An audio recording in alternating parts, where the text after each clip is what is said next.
All right, Greg, my watch just struck 2 o'clock Eastern here. Is it okay if I go ahead and get this party started? Let's do it. All right, awesome. Well, good afternoon, everyone. If you're a fellow East Coaster, good morning, I should say, if you're out on the West Coast or somewhere in between. Thanks for being here for today's Bloomerang webinar, a special Valentine's Day edition. I'm so excited. We're going to be talking about tips and considerations for a happy fiscal sponsorship relationship. So thanks for being here. My name is Steven Shattuck, and I'm the Chief Engagement Officer over here at Bloomerang, and I'll be moderating today's discussion as always. And just a couple of housekeeping items for you all before we get going here. I just want to let everyone know that we are recording this session, and I'll be sending out the recording by email later on this afternoon. I'll also resend the slides just in case you didn't already get those. So if you have to leave early or maybe you want to review the content later on, have no fear. I'll get all that good stuff in your hands today, I promise. But most importantly, we love for these webinars to be as interactive as possible. We're going to save some time at the end for Q&A. So as you're listening over the next hour or so, don't be afraid to send in your questions and comments. I'll be keeping an eye on those throughout the hour. Don't be shy. We want to answer your questions. So we got an expert on the topic here, and he'll be able to stick around for at least a few minutes at the end to answer questions. So please do that. You can do that on Twitter as well. I'll keep an eye on the Twitter feed. And if you have any trouble with the audio through your computer speakers, we find that the audio by phone is usually a little bit better. So if you have a phone nearby and you don't mind dialing in for audio, try that before you totally give up on us. There is a phone number that you can dial into in the email from ReadyTalk that went out about an hour ago today. So check that out before you totally give up on us. And if this is your first Bloomerang webinar, I just want to say an extra special welcome to you folks. We do these webinars just about every single Thursday afternoon. We literally only miss a couple weeks out of the year. Bring on a great guest presentation, always a really good topic, good speaker, good content. It's one of my favorite things we do at Bloomerang. But what we are most known for is our software. We're a provider of donor management software, if you weren't already aware of that. So if you're interested in Bloomerang and what we have to offer, check out our website. You can watch a video demo. You can kind of get a little video tour of the software in action if you're interested. So check that out. Don't do that right now because you're in for a real treat over the next hour or so. We've got a great guy is the best way I can put it, someone that we've had a relationship here with at Bloomerang here. Good to have him finally on the webinar series. We've got Greg Nielsen joining us from beautiful but cloudy Louisville, Kentucky. Hey, Greg, how's it going? You doing okay? Hi, Stephen, I'm doing great. I'm so happy for you to be here. Yeah, this is great. And you were a good sport in letting us schedule this on Valentine's Day. We're going to talk about maybe not the sexiest of topics, but perhaps one that is, I think, very important. So it's awesome for you to take an hour out of your day, more than an hour actually, because you've been preparing for this, but to do this. And I just want to brag on you really quickly. If you guys don't know Greg, gotta check him out. He's the president and CEO over at Nielsen Training and Consulting. He works with a lot of organizations, specifically leadership and boards, to improve the things they've got going on. Speaking of boards, he has the board source certificate in nonprofit board consulting, so he is definitely qualified to help out on the board side. You may have seen him or probably will see him on conference agendas. He gets around and speaks a lot on leadership and governance for sure. And how we know Greg is when he was the CEO over at the Center of Nonprofit Excellence, where he really helped grow that organization and got it to a good spot before moving on to his current gig. Also has a really great podcast. I'm sure he'll share a link with that at the end. So that may be something that you might want to listen to later on after you listen to this presentation. But I have already taken up way too much of your time, Greg. I'm excited to hear what you have to say about fiscal sponsorship. So I'm going to turn things over to you to tell us all about it. So take it away, my friend. Wonderful. Thank you, Stephen. I appreciate it. And good afternoon and happy Valentine's Day to everybody. I am so excited to be with you this afternoon, and I really appreciate you sharing a bit of your Valentine's Day afternoon with me. Our objective today is to learn about a relationship in the nonprofit community that is growing in popularity, and that's fiscal sponsorship. You may be an individual who has an idea to address a community challenge and you're unsure whether starting a nonprofit is the right way to move forward. Or you may be an existing nonprofit that is considering entering into a fiscal sponsorship arrangement. Over the course of the next hour, we'll talk about how to structure this relationship so that both parties emerge successful. Because when done thoughtfully and with intentionality, fiscal sponsorship can lead to a relationship that addresses important community challenges while avoiding duplication and unnecessary creation of new nonprofit organizations. So before we get started, let's just give a little bit of a roadmap of where we're heading today. We're starting with a definition of fiscal sponsorship because we want to get everybody on the same page related to the terms that we're going to be using about this relationship. We'll talk a little bit about the pros, and you see the word challenge is there. I don't like calling them cons. We'll talk about finding your match, so how an organization or how an individual, if they do decide to pursue a fiscal sponsorship, can find an organization that is willing to take them on. We'll talk about a couple of different common forms that the fiscal sponsorship takes. We'll talk about who does what. So within the relationship, obviously, just like any organization, roles and responsibilities are critically important. And we'll talk about in a typical relationship who does what. And then finally, how do we get engaged? So if this is a good fit for you moving forward as a nonprofit or as an individual, how do you go about getting engaged and moving forward? So for our purposes today, we're going to keep it at a fairly high level, just talking about the mechanics of fiscal sponsorship. And we're going to talk about it from two different perspectives. So we're kind of bounce back and forth between the one side, which is the individual or the nonprofit, or the individual or the group that has an idea moving forward, and on the flip side, the organization that may ultimately serve as their sponsor. So before we begin, let's talk about a few of the key terms that we're going to use throughout. A sponsor is an existing 501c3 organization. So this is an existing nonprofit that has opened itself up and said, we may be willing to lend our 501c3 status to an individual or group that has an idea that's aligned with our mission in some way. The next key term is a project, and that's what we're referring to when we talk about the individual or the group that's seeking to align with a sponsor to advance their charitable purpose. And then fiscal sponsorship model is something that you'll see frequently if you were to Google fiscal sponsorship. And that really boils down to how are we going to engage one another in a relationship. So how do you, how are we going to relate to one another? What are going to be the terms of our agreement, and how should we move forward? Again, as Stephen said, if you have any questions as we move through the presentation, please share them in the chat box. I promise that Stephen and I are looking at that throughout, and we will get to as many of your questions as we can. We have reserved time at the end, so we will be monitoring that and look forward to your questions.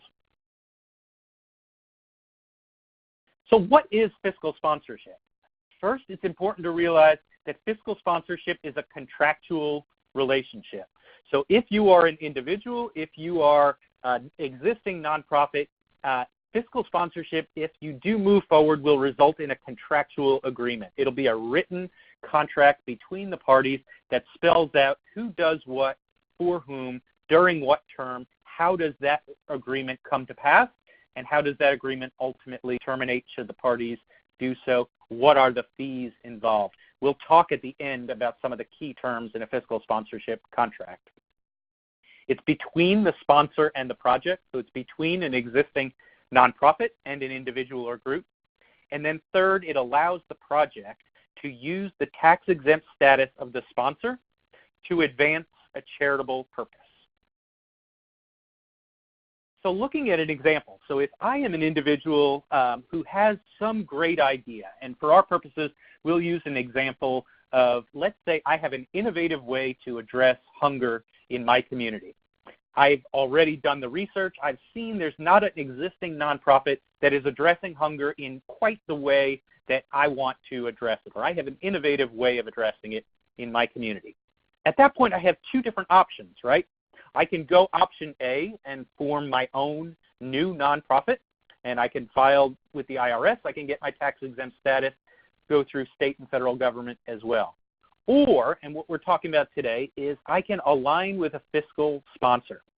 And what that means is rather than forming an independent entity, rather than forming a new 501c3 organization, I'm going to look for an existing organization that has a mission similar to my great idea, and I'm going to ask if they will essentially incubate my project. Will they loan me their 501c3 number, allow my project to roll up under their organization, which would allow me to pursue early impact for my idea rather than go through the mechanics of filing, setting up a board, and forming articles of incorporation, etc. So as we talk about the key terms involved, there's several relationships, and you can see with each of the relationships, the arrows go multiple directions. So in a fiscal sponsorship arrangement, let's talk first about donor and sponsor. So if I'm a donor who has built a relationship with a project, so I believe in, for our example, I believe in the way they are choosing to address hunger, and I want to support that project. That project lacks a 501c3 status. So if I were to make a gift directly to that project, it wouldn't be tax deductible. However, if that project was fiscally sponsored, I could make a gift to the sponsor intended for the project and still receive the tax deduction. The project receives the benefit of my gift. The sponsor handles the acknowledgement of my gift because it shows up on their balance sheet. So when we talk about relationships, the project and the donor are building a relationship. That's going back and forth just as any nonprofit would build a relationship with a supporter, with a donor. The sponsor has a relationship with the donor because they are receiving the gift and acknowledging the gift. Sponsor and project are relating to one another not only through the transfer of funds, but also through a reporting mechanism. So the sponsor may request frequent reports from a project or may request additional information to ensure that the project is being run in accordance with the sponsor's policies, procedures, and maintaining integrity. So if that's what fiscal sponsorship is this triangular relationship between donor, sponsor, and project, let's talk for a minute about what it is not, because that's equally important. First, it's important to realize that the sponsor is not the legal agent of the project. Under the law of agency, an agent acts on behalf of another who has the right to direct and control the agent's activities. Calling a sponsor a fiscal agent implies that the project controls the sponsor. To comply with tax-exempt law, the reverse actually has to be true. The sponsor must be in the controlling position, and the non-exempt project must act so as to further the sponsor's exempt purposes. The second thing it is not is a conduit relationship. So when A makes a donation to B, who's the sponsor, which is earmarked for C, the project, it is in reality a donation from A to C. But if C is not exempt under Section 501c3, the gift is not a tax-deductible contribution. To be deductible, the IRS requires that B, the sponsor, have complete discretion and control over the funds, and it actually holds the sponsor legally responsible to see that payments to the project further the sponsor's tax-exempt purposes. So as we talked about, the donor is making a gift to the sponsor intending it for the project. But in order to comply with IRS regulations, the sponsor still has to maintain a level of discretion and control over the funds. This cannot be a simple pass-through arrangement. And the third thing that a fiscal sponsorship is not is a donor-advised fund. So those of you who are familiar with donor-advised fund, and clearly the proliferation recently of donor-advised funds, the IRS has very clear and detailed regulations about those funds, and a fiscal sponsorship does not fall within those requirements. Again, the most important thing to realize from this slide is that a fiscal sponsorship is not a mere conduit relationship. It is not a pass-through of funds from a donor to a project.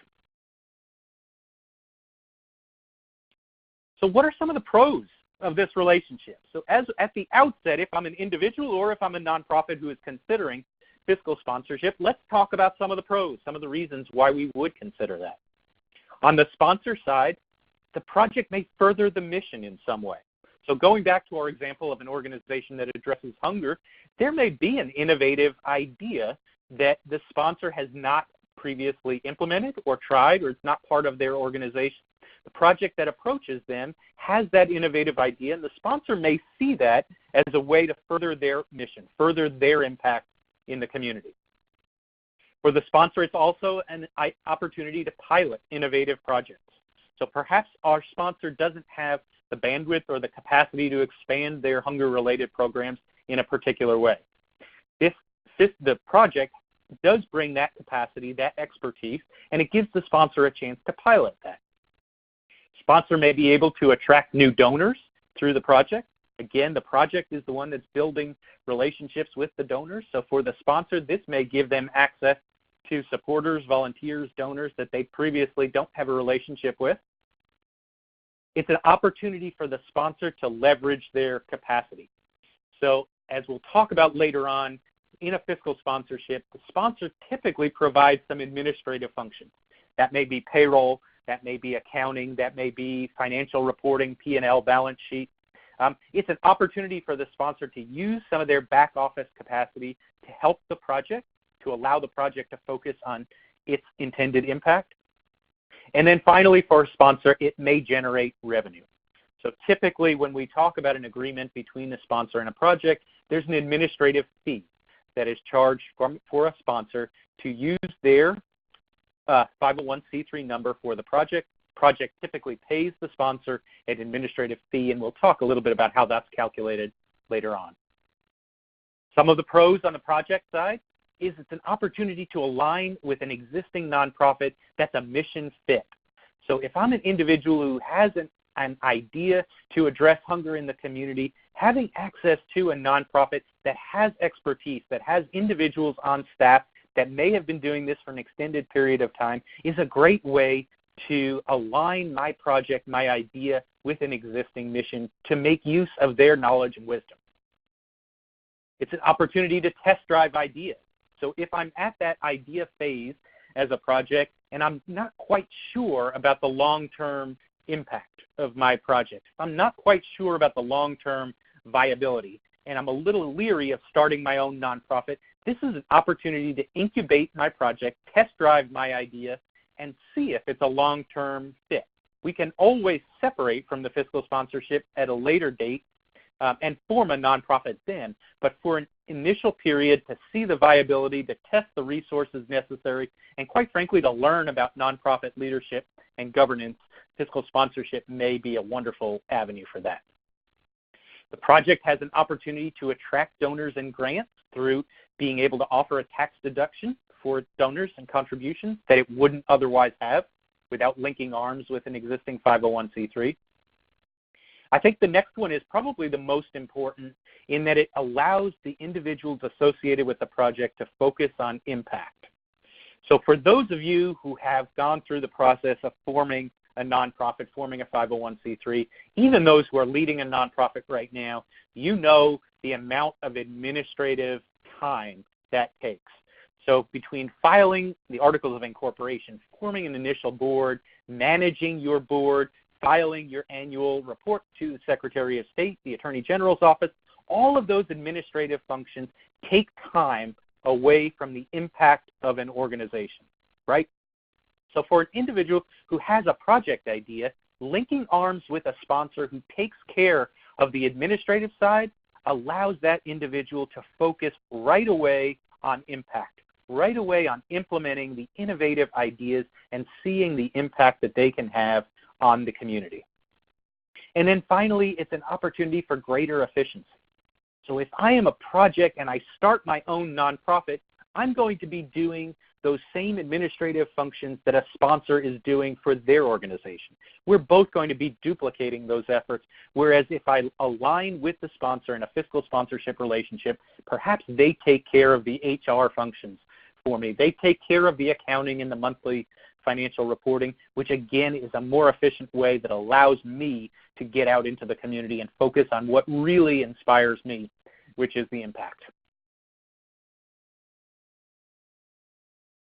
On the flip side, let's look at some of the challenges. of the arrangement, some of the things that we have to be leery of and watch out for as we go along. On the sponsor side, orientation. So we are taking on a new project as part of our organization, and just like when we bring any new employee, any new contractor into the organization, that requires a thorough orientation. So sponsors need to treat the project, or really should treat the project, as a new employee, as a new person or piece of the organization that we're bringing in, and structure an orientation process that's thorough and that allows the individuals associated with the project to get a good understanding of the policies and procedures of the sponsor to get the relationship off to a strong start. Next, the sponsor needs to obviously stay current on requirements and regulations related to fiscal sponsorship. Risk management. Oftentimes in a fiscal sponsorship arrangement, it can feel to a sponsor as though a project is kind of out there on their own. So from a risk management standpoint, it's important for the sponsor to maintain a level of oversight and understanding of the activities of the project that allow them to mitigate risk and make sure that they're being conducted in a way the sponsor is comfortable with. The last two are tied together, which is budget tracking and cash projection. So for sponsors, it's as important as maintaining control and understanding of your existing budget and cash flow. It's just as important to maintain an understanding of the project's budget and cash flow to help them manage and understand, have we exceeded our budget? Are we proceeding the way we anticipated? Or do adjustments need to be made throughout the year? On the project side, some of the challenges to be aware of, and when I talk to individuals considering fiscal sponsorship, one of the most important is loss of control. So as you are starting out your own nonprofit, there can be a level of autonomy that some people really respect and that some people are craving. When you align with a fiscal sponsor, you are rolling up not only under their 501c3, but you're also having to adapt to the way they do business. What are their policies and procedures? How do they manage employees? What are some of the reports and requirements that the sponsor may have of you as a project? So some of that loss of autonomy is something that an individual wants to be aware of as they enter into the relationship. Second, project needs to understand clearly what are the fees the sponsor is charging. How are those fees assessed? Do they increase? Do they decrease? Are they fluctuating? Are they dependent on the growth or success of the project in some way? And then finally, it's important for a project and the sponsor to have a thorough conversation around how does this agreement, if it does, terminate or spin off into a new 501c3 nonprofit.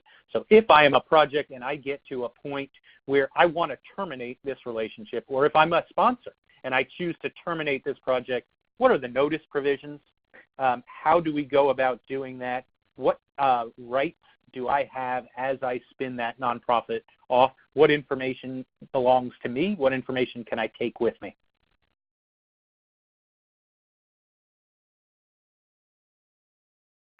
If we do decide to move forward, if individual and existing nonprofit do decide to move forward with the fiscal sponsorship relationship, there are really 5 key steps to the process.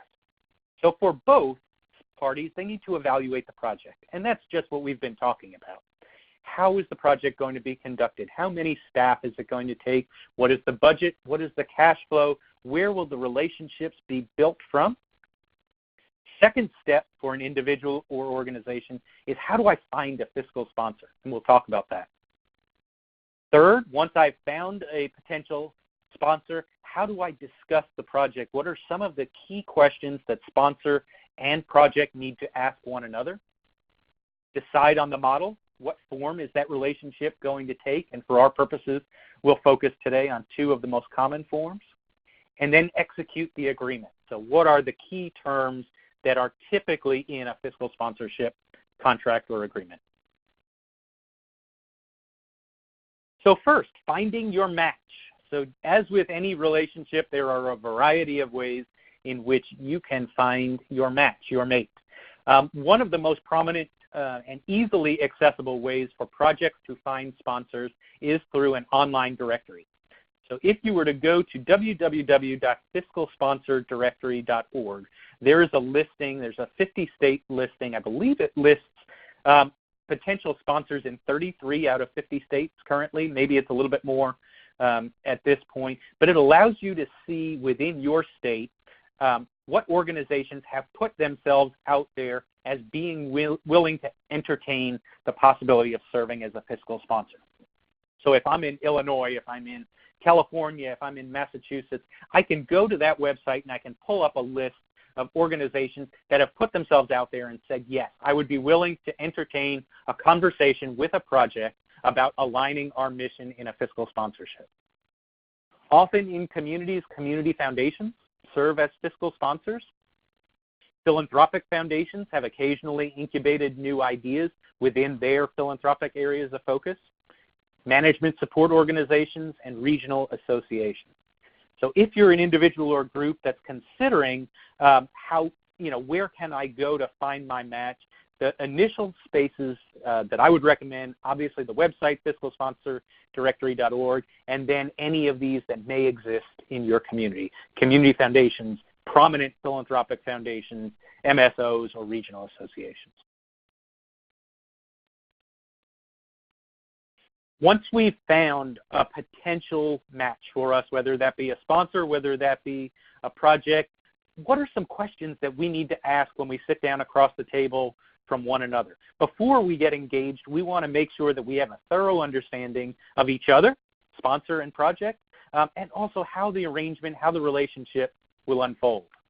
So for a sponsor sitting down across from a project, some of the questions that I would want to ask as a sponsor are, what are the current activities and accomplishments of the project, if any? Is this a complete startup? Or has the project already been conducting activities within the community without the benefit of the nonprofit status or fiscal sponsorship? Do they have any early accomplishments? What can they point to for early impact?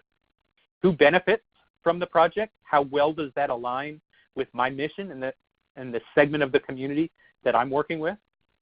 What is their work plan? How does their, maybe they don't have an existing strategic plan, but how does their work plan unfold over the next period of time?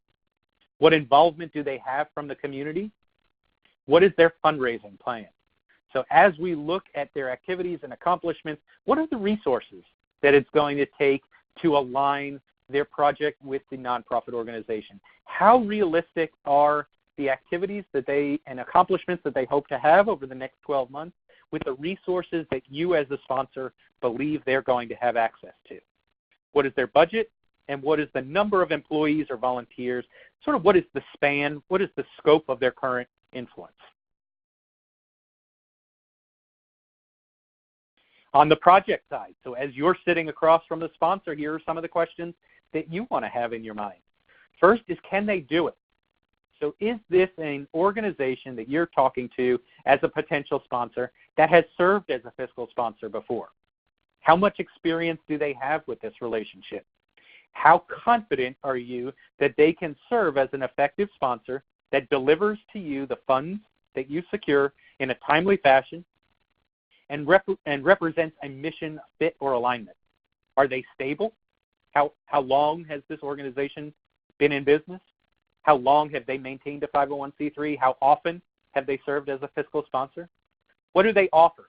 There is a wide array, wide spectrum of services offered by fiscal sponsors. Everything from a comprehensive back office suite of operations of HR, legal advice, administrative, payroll, et cetera, to really limited fund transfer and 501c3 management.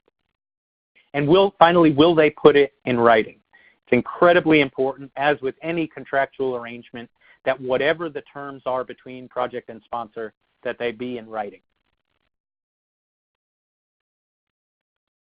Once we have found our match, and now we have engaged in that due diligence process and talked about the pros and the cons, and we've talked about what type of information do we need to exchange between one another, what model is this relationship going to take?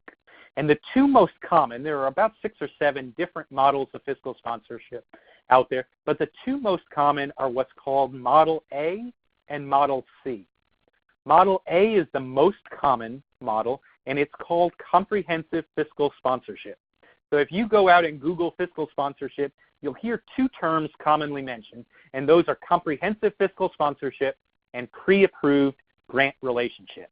So typically the fiscal sponsorship will take one of these two forms, and let's talk briefly, and we could have a whole session just on the differences between the models, but at a really high level, let's talk about the differences between the two models.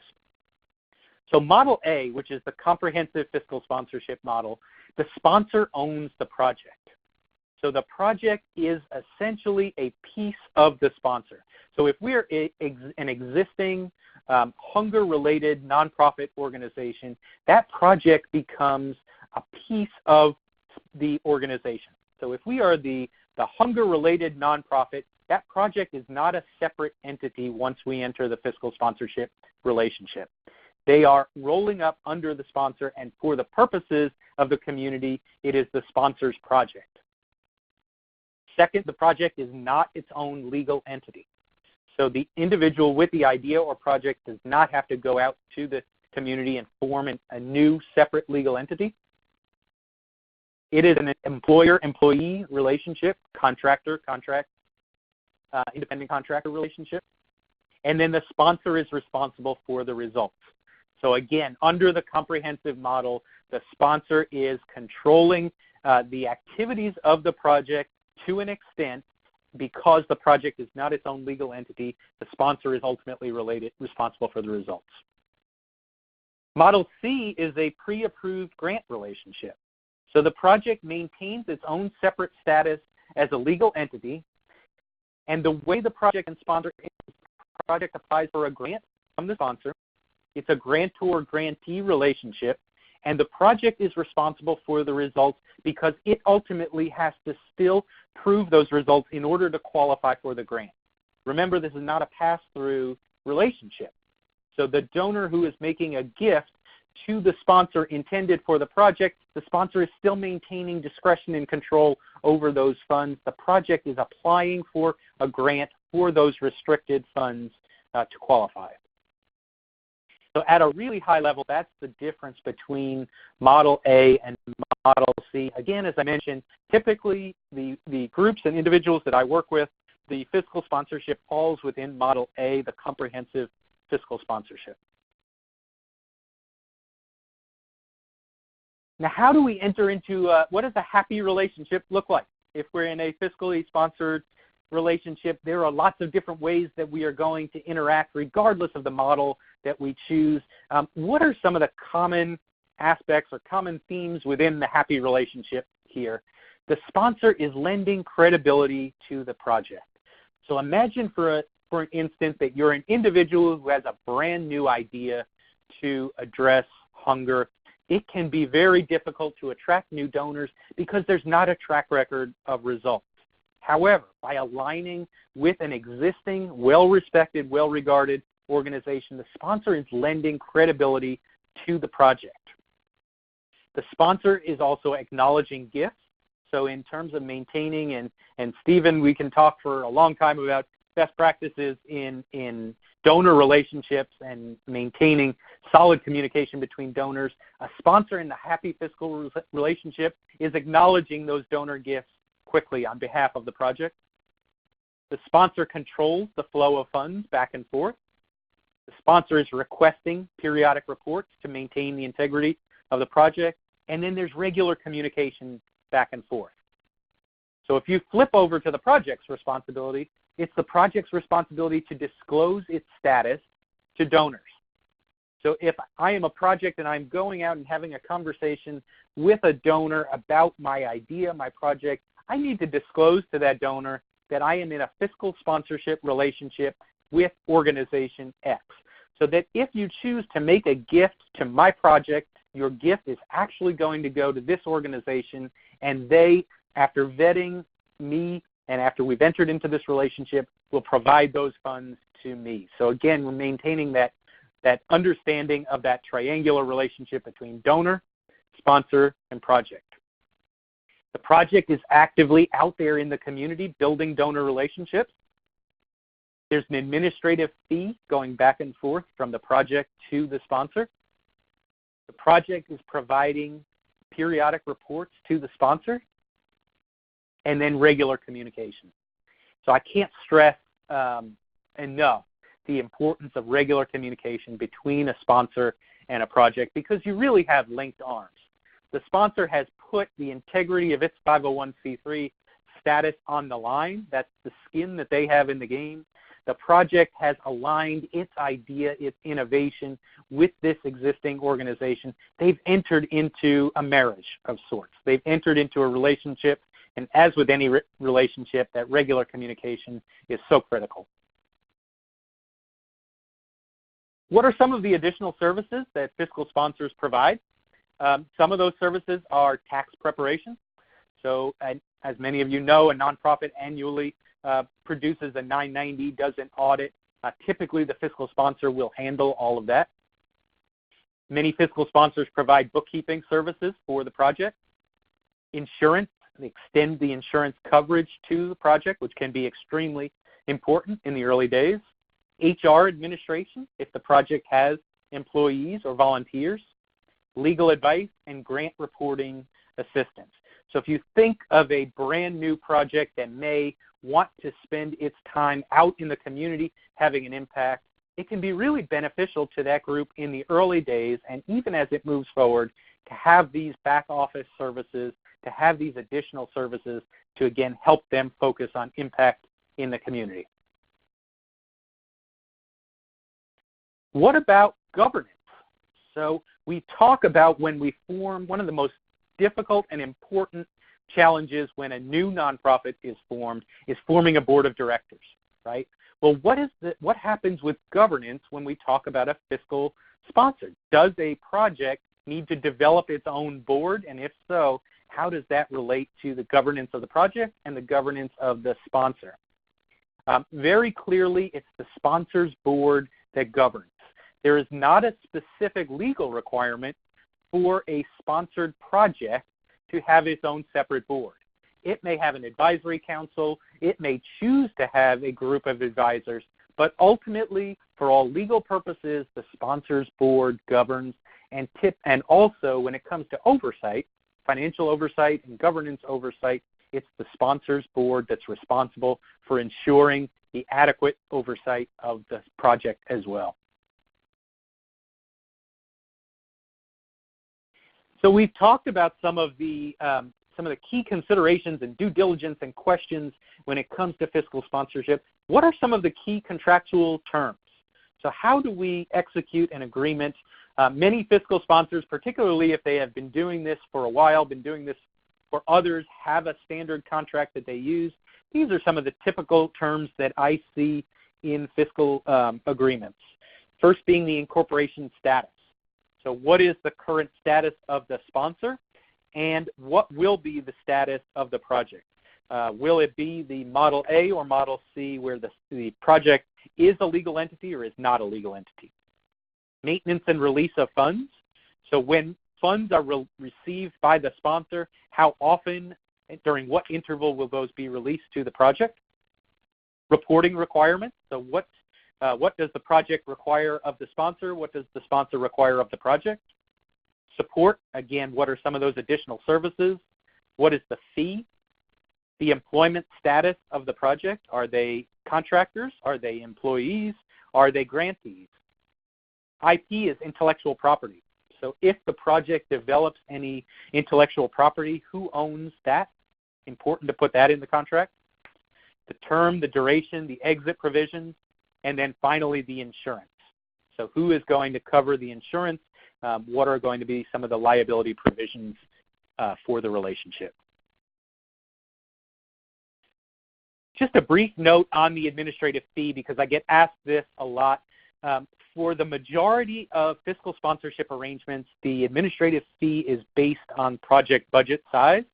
It fluctuates typically from 1% to 15% of project assets. The average nationally, the last time it was calculated, was right around 5.6%. So if you're a project that's considering aligning with a fiscal sponsor, you can expect, depending on how robust the services are from the sponsor to the project, a fee anywhere from 1 to 15% with an average around 5.6%. One of the things that bumps up that fee typically is there may be a higher fee for administering government grants just because of the amount of paperwork, the amount of administrative functions. Those of you that deal with government grants, I don't need to tell you any more about that, I'm sure. For those who are considering a fiscal sponsorship, I do want to share with you a sample agreement that exists online. It comes from the Colorado Trust. You can capture it at that website. It's www.coloradotrust.org, and then everything after the slash there, that provides a sample fiscal sponsorship agreement. Again, they can take many different forms, but I have seen agreements that are quite similar to the ones listed there in the Colorado Trust. We're about to wrap up and take some questions, but before we do, I just want to share at the end some trends in fiscal sponsorship relationships. So as I mentioned at the outset, this is a relationship that is growing in popularity, growing in recognition, growing in use. And as a result, I'd like to share just some of what I see in the landscape when it comes to sponsors and projects. As I mentioned, greater awareness.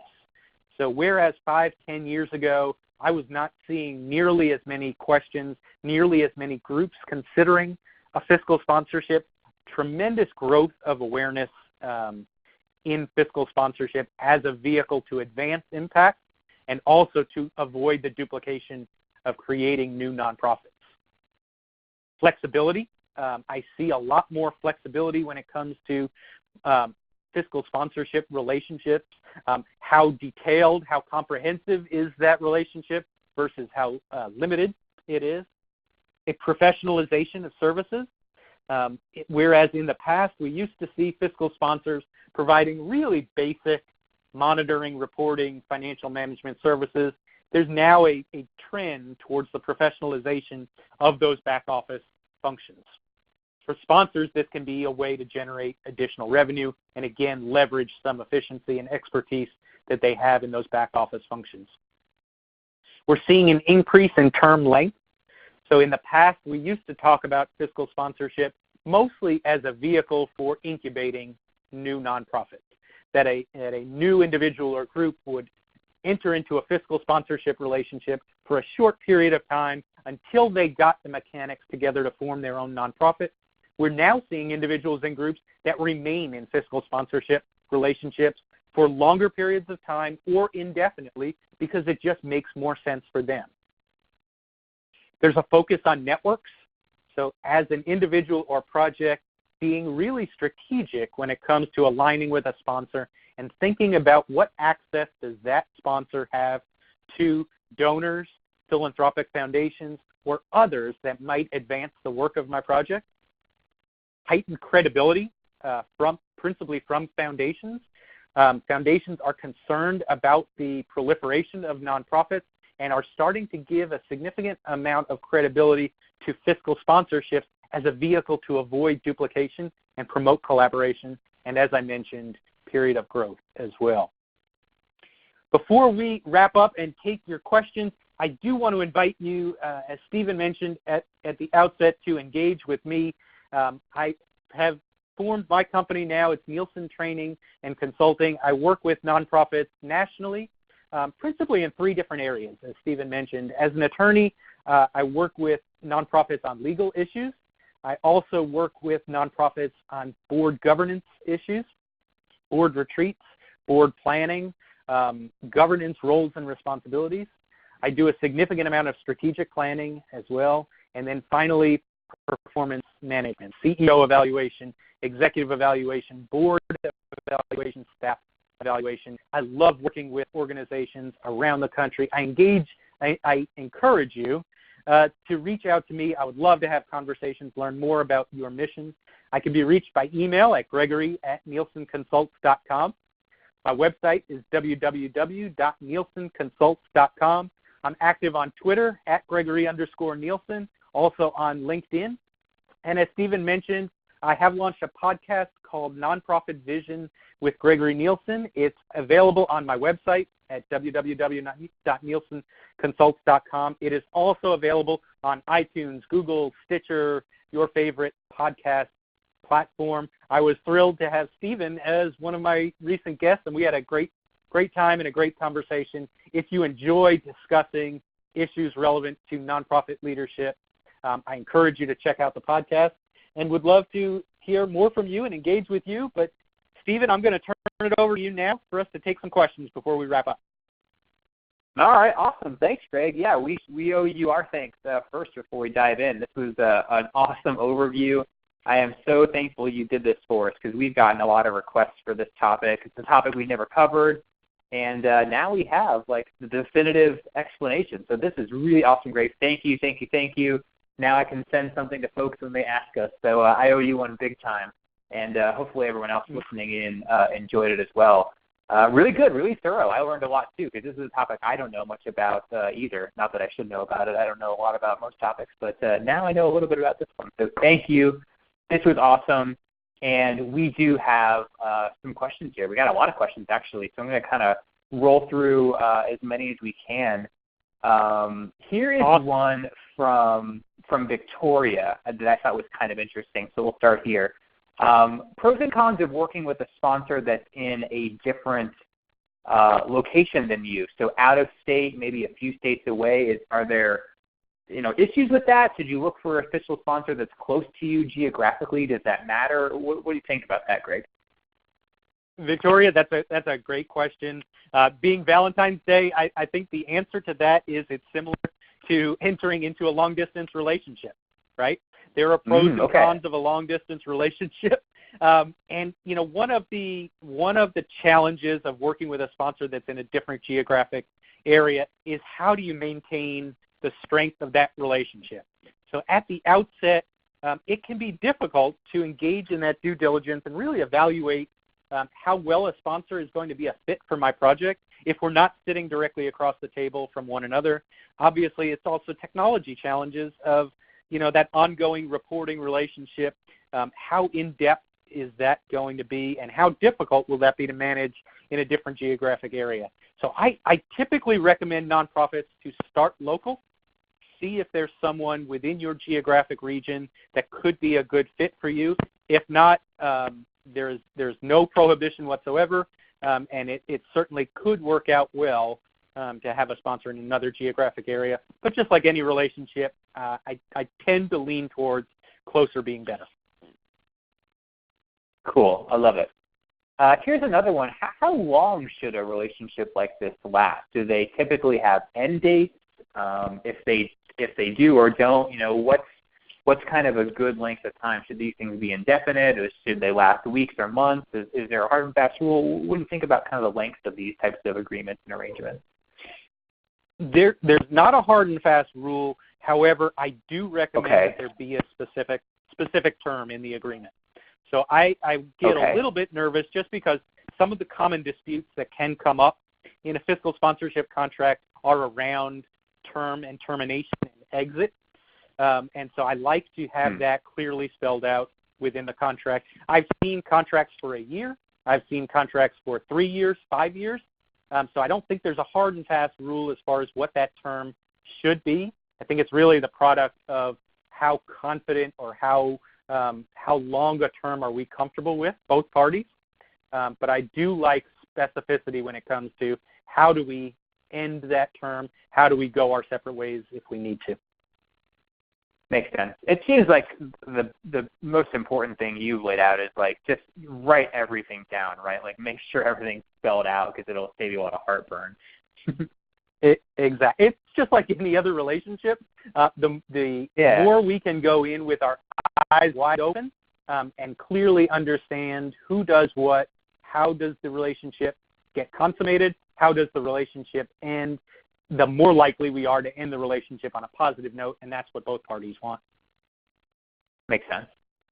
Here's one from my pal Becca. Becca is wondering if it's common for a representative of the fiscal sponsor to sit on the steering committee of the project. Is that typical? Is that something that you would expect the sponsor to request? What about that? And are there other things like the board? Are there implications for board seats? Anything like that? Curious. Yeah, great question. I don't think that it's atypical. So I think that if a sponsor, from an oversight standpoint, felt comfortable having a member on a steering committee of the project, I think that that's fine. The one thing the sponsor will want to be aware of, though, is to maintain the boundaries of the relationship. So if it's a contractor relationship with the project, having someone on the steering committee needs to be aware to not cross that line into employee-employer relationship and overly control the activities of the project. The project still needs to be able to maintain some degree of autonomy and independence in the way they carry out their ideas. Okay, so that dovetails into a question here, also from Greg. So Greg's asking Greg a question, not confusing, but Greg's wondering if the fiscal sponsor could pay for the project staff salaries, or would the staff have to be brought in as a staff of the sponsor in order for that to happen? So either they're brought in by the fiscal sponsor and paid for them, or they're already there and paid for by the fiscal sponsor, or is none of that good? Honestly, it depends on the contract and the way they structure it. I have seen arrangements where the sponsor does pay the salary of the idea of the project. However, I would say that's probably less the trend than others. I think typically trying to maintain as much autonomy and as much distinctness between project and sponsor as possible. So the project developing its own budget, finding its own revenue sources, and then the sponsor being able to provide those funds, basically release those funds in accordance with the budget. Okay, got it. Here's one from Siri, and Siri, if I'm pronouncing your name, I'm so sorry, but that was my first crack at it. But they're wondering, so they work at a public library, municipal agency, and they write grants and they raise funds through a different 501c3, so a Friends of the Library type organization, because they don't have a foundation. So they're wondering if you recommend a formal written document for the fiscal sponsorship. Is that something that you would want to do for that kind of Friends of the Library group? So I'm just making sure I understand Siri's question. Their library writes grants and raises funds through an existing 501c3. Yes. Since they don't have a library foundation. I would have to know more about the relationship. Their library being a municipal agency is sort of the fly in the ointment there. I don't want to specifically answer this one because I don't want to give Siri bad information on this. Honestly, this is one that Siri, I would welcome direct contact. If you want to email me, I would want to just do a little bit of research and gather a little bit more information before I answer this one. Okay, cool. Here's one from Jamie. Jamie's getting started with their project. It's in the idea stage. Is that too early to maybe approach potential fiscal sponsorships? Or should, is it okay to approach someone even though they're just now in the idea stage? Like, what to you is the best timing for maybe courting a sponsorship arrangement with someone? I think it's walking that fine line between, am I ready to have an impact where I think I will be generating some donations, right? We don't want to approach a sponsor too early because, as we said, one of the evaluation tools that they may have is, what are your current activities and accomplishments? If we don't have any activities or accomplishments yet, that could be troubling for a fiscal sponsor and cause them to take a wait-and-see approach. But if I'm a project that is somewhat active, I have formed my business plan, I've formed my work plan, and I think I'm ready to attract some donations, or I have individuals who are ready to donate to my organization, then it's not too early, because I want to be able to provide that tax deduction, that vehicle for others to donate as well. So it's somewhere between the initial light bulb has gone off and I already have all of it figured out is the stage to approach the sponsor. That makes sense. Okay, we've got probably time for one more. Looks like we got one from Jane. Kind of going back to the nuts and bolts of the money. Jane's wondering if the fees are based on the project budget, or are they based on the donations to the project, or is it a combination? So how are those kind of fees calculated? I know you talked briefly about fees, but how exactly do they kind of decide how much those might be? I've seen it both ways. I've seen it based on the budget, and I've seen it based on the funds received, so the funds under management, basically. I would say more common is the funds under management. So, for example, if the sponsor is, receives in any given year between $50,000 and $100,000, the administrative fee will be X. If it's and it could be a tier, right? If we receive between 0 and 100, it's X. If we receive between 100 and 200, it's Y. But I've seen it more frequently as funds received rather than projected budget. And honestly, from a project standpoint, if I was working with a project to negotiate their agreement, I would feel much more comfortable and confident based on actual funds rather than budget. Yeah, that makes sense because, things can always expand as the project gets underway. So that seems like that would kind of protect everyone, really. And that makes a lot of sense. And that's as cool. A sponsor, it's a fair arrangement that way, because from a sponsor's perspective, they're going to most likely be having to do more administrative work if there are more funds received. If they're having to disperse checks and write checks to the project more frequently, that increases their administrative load also. Makes sense. Boy, this is awesome. This is great. This is really, really informative. I know you and I could probably talk about this stuff all day, but we're coming up against the 3 o'clock hour, and I want to be respectful of everyone's time. Any last thoughts, Greg? What's maybe one thing people should do or think about as we kind of close out today? I think the one thing that I would encourage people to think about is the aspect of building a relationship, because that's what the fiscal sponsorship boils down to, is how well do we know one another? How comfortable do we feel linking arms in a relationship like this? How transparent and open can we be with one another? I love it. This is awesome, Greg. Thank you so much for doing this for us. And now we've got this topic covered, and rather definitively, if you don't mind me saying. So thank you. It's my pleasure, and I look forward to hopefully connecting with many of the participants on the webcast. Yes. Please do. Email your questions if we didn't get to them, or if maybe you didn't ask it in the chat, that's okay. Obviously, Greg's a wealth of knowledge here. Check him out, especially if you're down near the Louisville area, and definitely listen to his podcast, because I have a feeling he'll have much better guests on than me in the near future. But I was a good appetizer, perhaps. Outstanding. So thank you all. Thanks for all of you for hanging out for an hour or so. I'm going to get you the recording and the slides here in the next couple hours. I'll get that to you, I promise. And hopefully we'll see you again next week. We are going to have the queen of monthly giving. I think the foremost expert in monthly giving, Erica Wastorp, good buddy of mine. I run into her at conferences from time and now and again during the year. Really awesome. She literally wrote the book on monthly giving. So if you care at all about monthly giving, you should care about it. You want to attend this presentation. Same time, same place next week. She's going to talk about how to keep those monthly donors, because it's not guaranteed that they stick around once you get them in the door, even though you may have that credit card number. So definitely check that one out. It's going to be a fun presentation. And we've got lots of other sessions scheduled out throughout the year, almost through the summer now already. Lots of cool topics, great speakers just like Greg.